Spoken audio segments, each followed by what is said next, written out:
What happens when you walk away from your dream job just before reaching the top?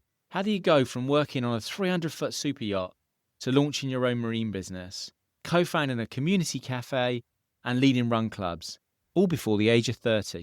In this episode of Work This Way, we sit down with Adam Howie, founder of CalmerSeas with a K, co-creator of Cafe 404 with a C, and a driving force behind New Acres, the new community in Wandsworth Town. We talk about Adam's journey from the south coast to the south of France, burnout, building a business from scratch, and what it really takes to grow something meaningful on land and at sea.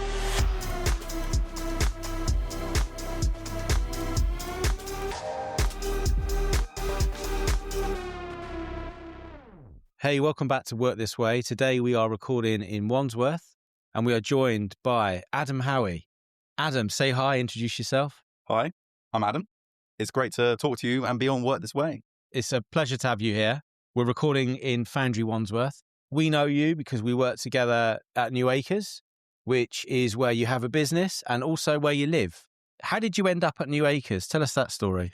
It's a bit of a wild one, really. I used to live in Streatham with a couple of mates, of course, trying to live the London life a bit, and then realised it was time to settle down with the missus.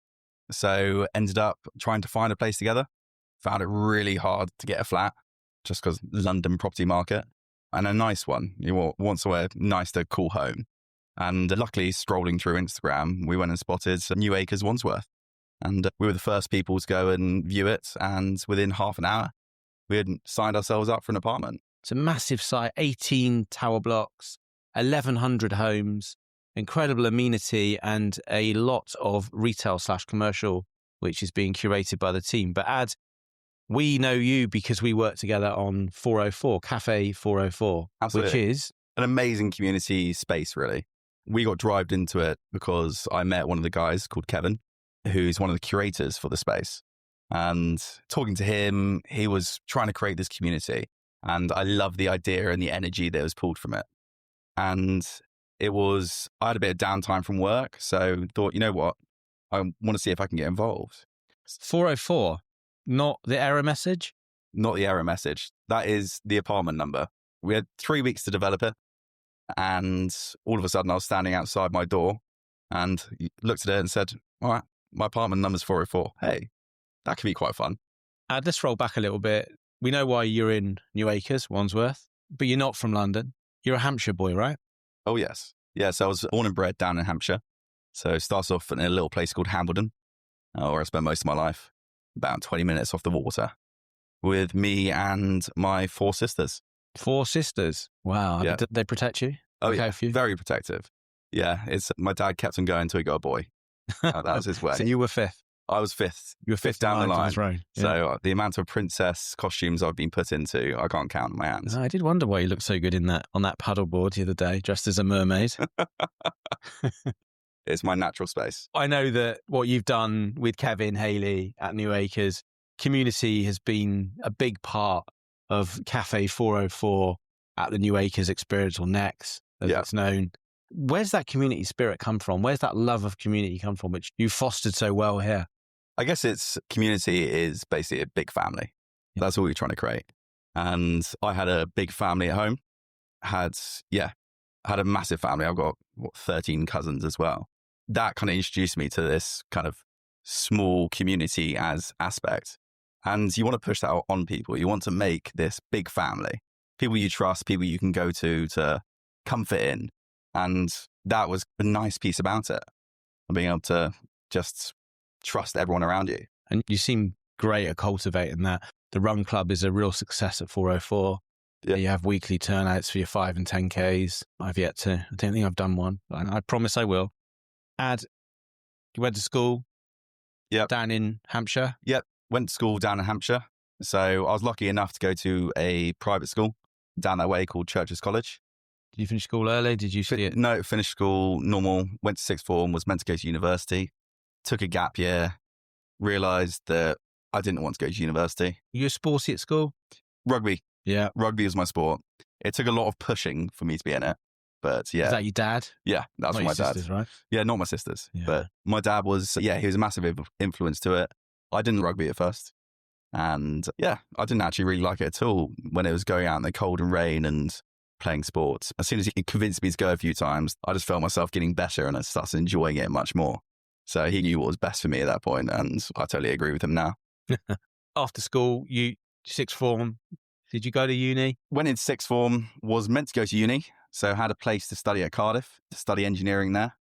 And was that your interest, engineering? Oh yeah. My old man was an engineer and we grew up building things together. I want to say marine engineering. Where have I got that from? Marine engineering is what I went into. I transformed it to. But how'd you end up there?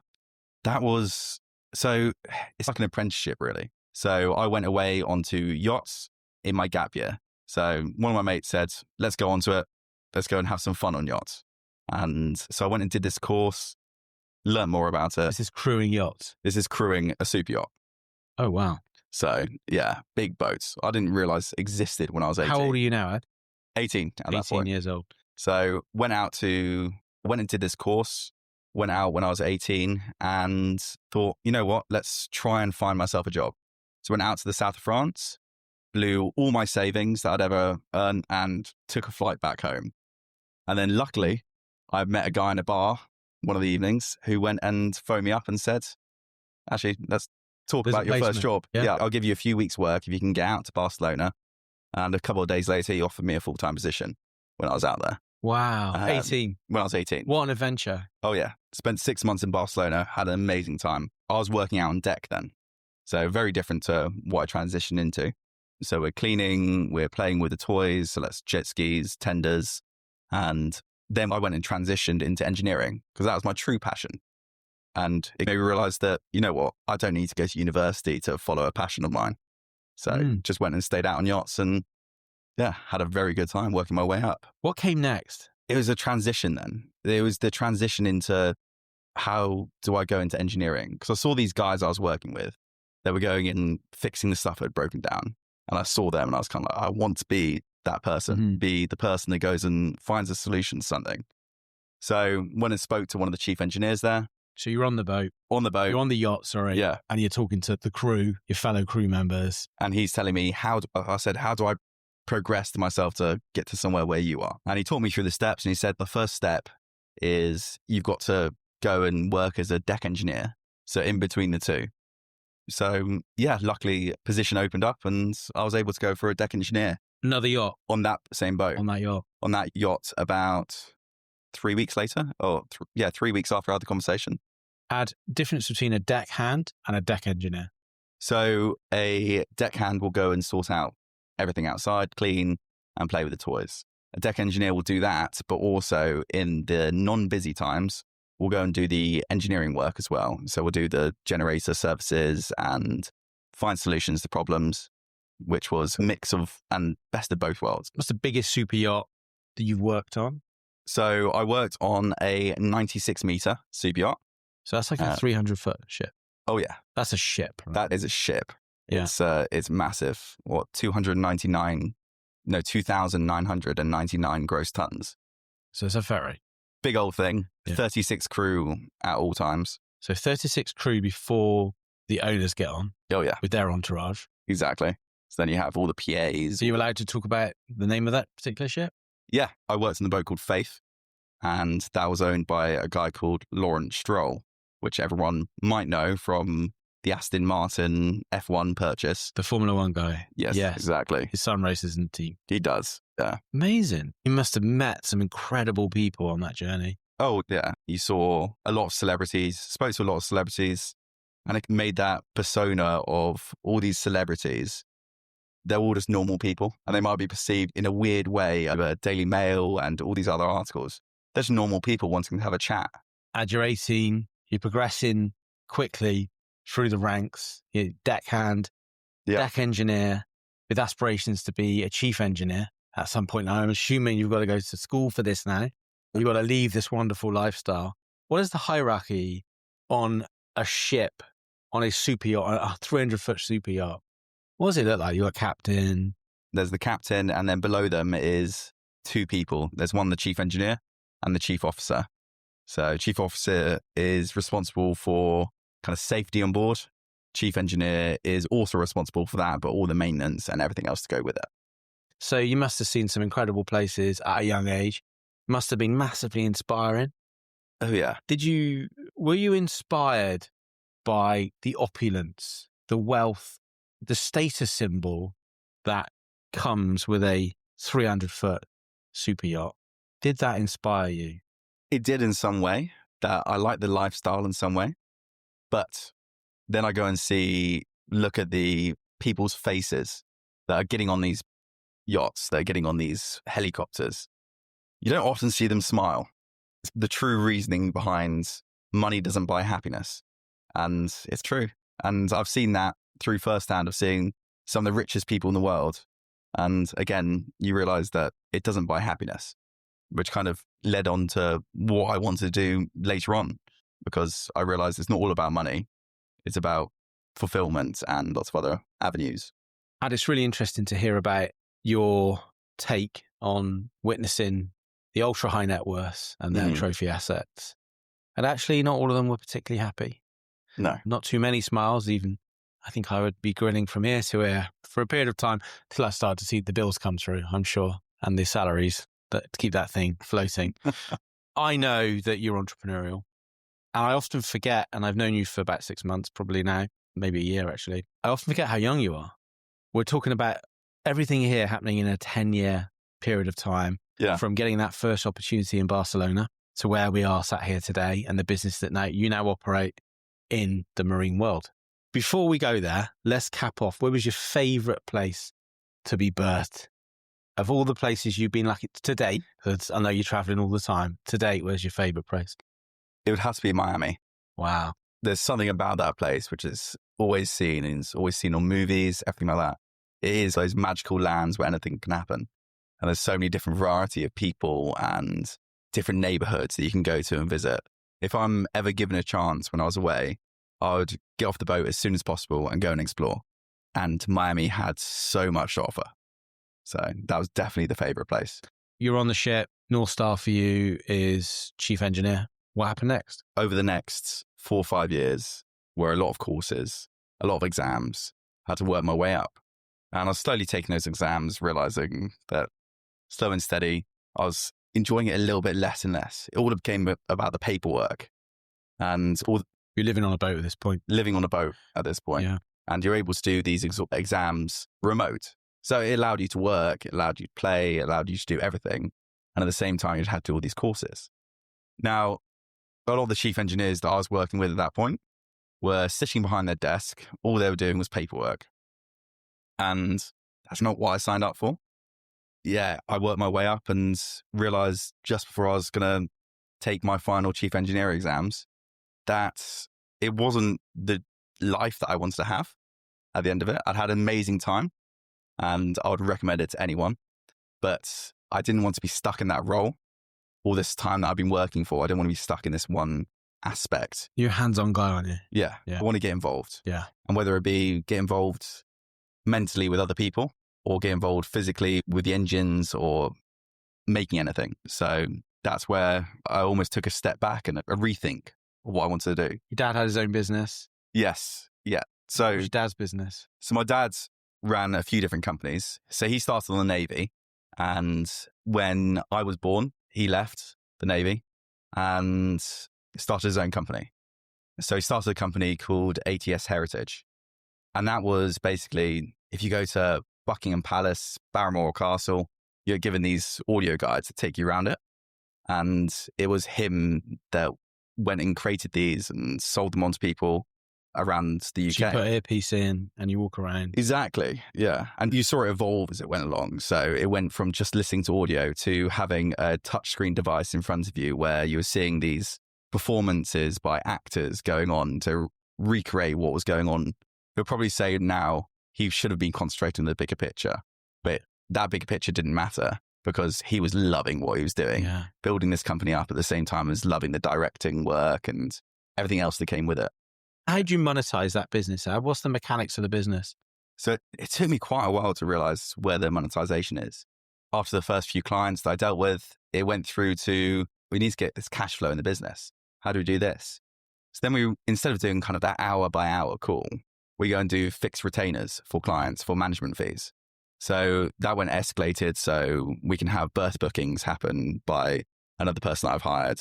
We have engineering call outs. We have refits going on, but that can all be monetized, but you just need that initial cash flow.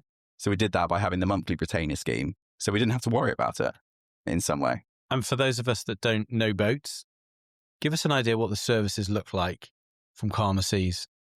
My tagline is, if you want it, we can make it happen. So we find you a chef, we'll find you a captain, we'll find you an engineer, we'll sort your berth out, we'll get the boat cleaned, we'll winterize it. Yeah. We create a full plan for them, itineraries, we get flights for them, we get taxis, we get anything they want because we know the people to go to. And then once again, you realize it's all about this big network. What's the growth plans? First year of business was referral plan, and that was how you find clients. The next 2 years of business, there was this massive urge of people getting those size of vessels after the pandemic because they couldn't go away on holiday. So they said, you know what, let's just buy a boat and then we'll do our own little holidays. So you had this. So that died down after about 1 to 2 years of my company growing. I was thinking, what's the next stages? How do I do this? So it was starting to reach out to boat builders and other people like that as well, brokers, and started to talk to them about, if you have a client, why don't you pass them on to us and we'll make sure they're given the exceptional service. Now, that's also when another part of the business grew up, because I was going and talking to these brokers and most of them weren't interested. In your services? In my services. They were saying, yeah, that would be cool. But they didn't really want to do that. They were just concentrating and trying to make a bit of money off them afterwards as well, selling a few services. But if they put it through me, then they wouldn't make that extra money.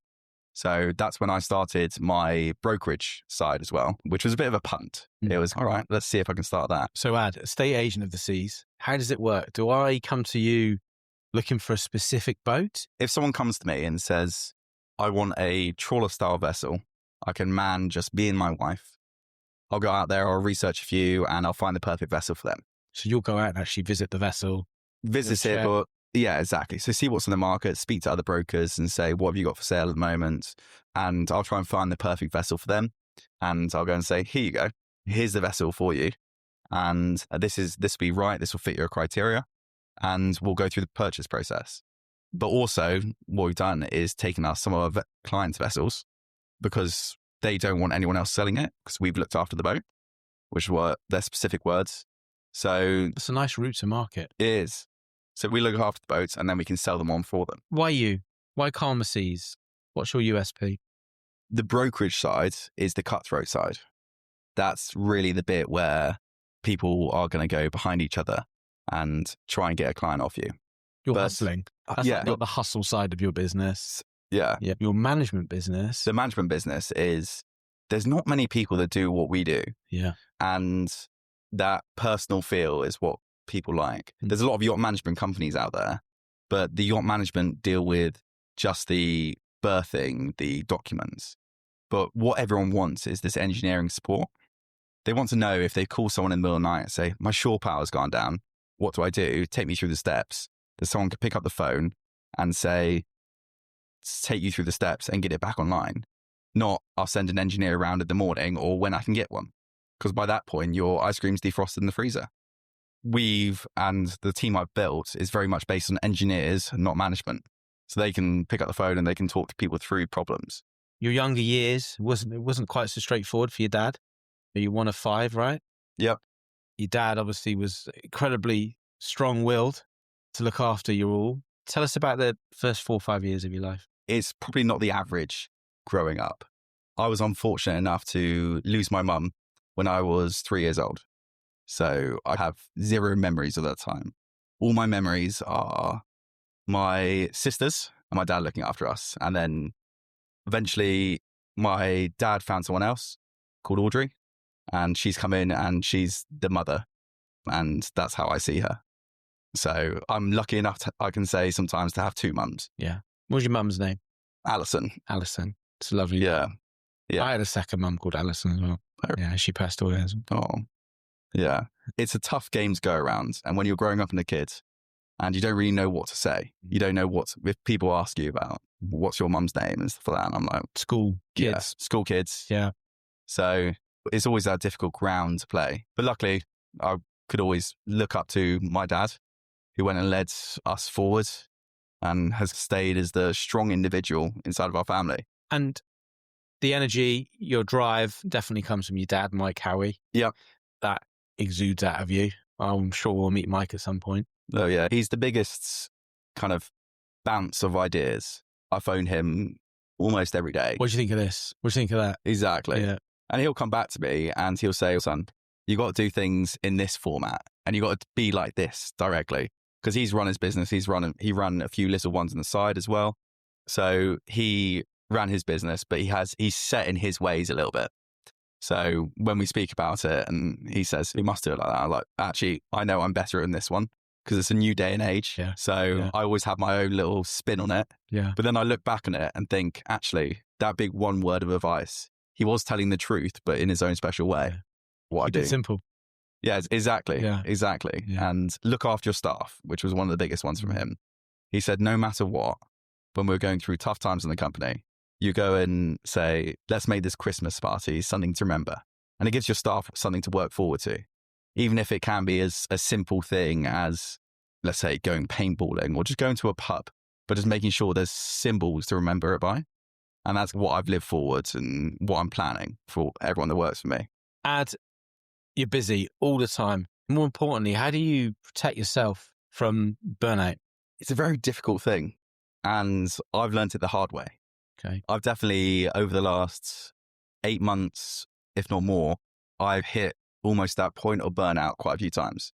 How do you define burnout, Ed? What does burnout look for you? Burnout is the loss of concentration, the loss of enthusiasm to go forward and doing something, feeling tired all the time and kind of feeling disappointed in what you're achieving. And that can take so many different forms. But I was actually at one of your talks the other day, which was a burnout specialist that came over to FOUNDRY Wandsworth. And I walked away from that talk thinking everything that was spoken about in it, I have done. Check. Yeah. And I've been going around in this circle after circle, trying to do all these things, produce new businesses. What were your first signs of burnout, Ed, and how did you recognize them? It's very much when it's middle day and I'll go, because I live about, 30 yards from where I work, really, door to door. So it's very easy to walk across. And even worse now, Ad, with Foundry. Exactly. Literally below you. Yep. I can see the desk from my living room window. So that journey is, I'm doing it at 12 o'clock and I'm going and sitting on the sofa and I'm trying to do work, but I can't think about anything straight. And that's when I know that my brain has a bit too much to deal with at that point. And I can't assign one task because I'm always dotting in between lots of different things. And that's the first signs for me that I'm just taking myself away from the world. And what are you doing to combat these first signs?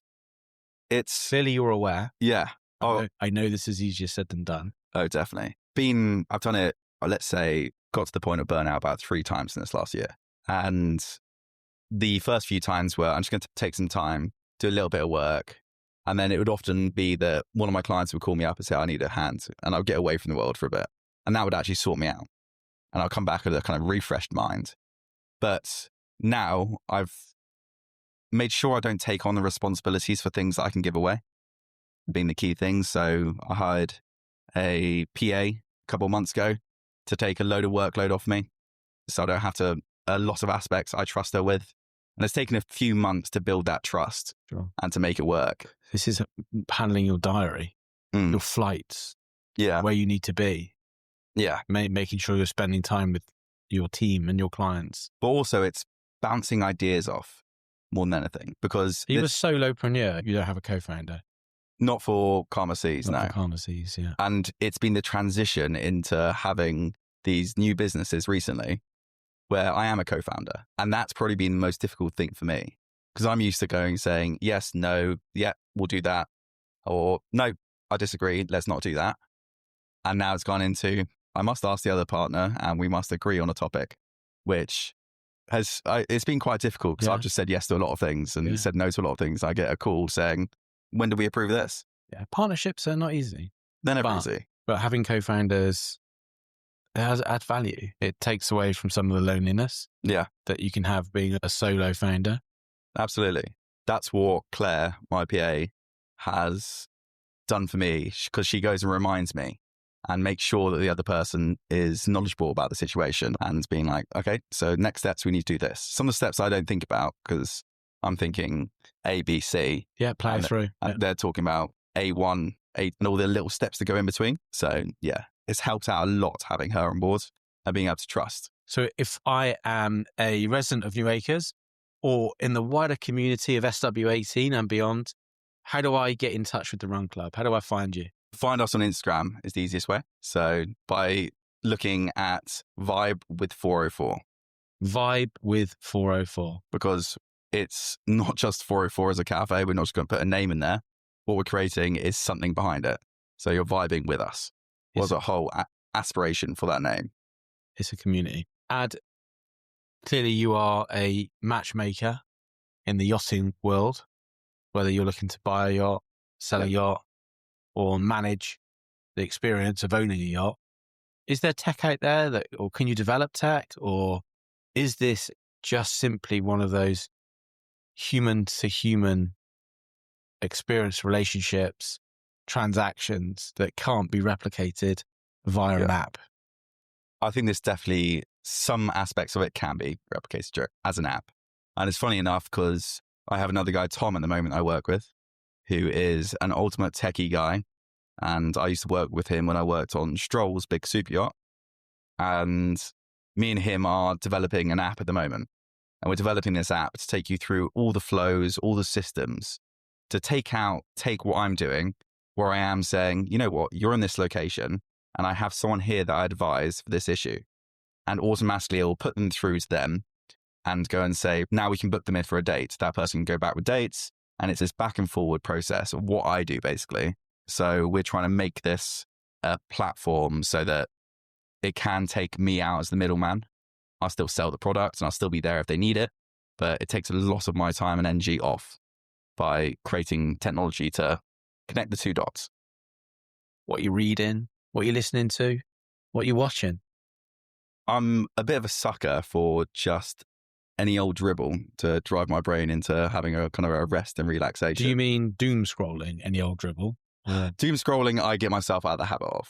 I make sure I delete Instagram, and so I don't have the availability to when I'm in those processes because I know I've got an addictive personality.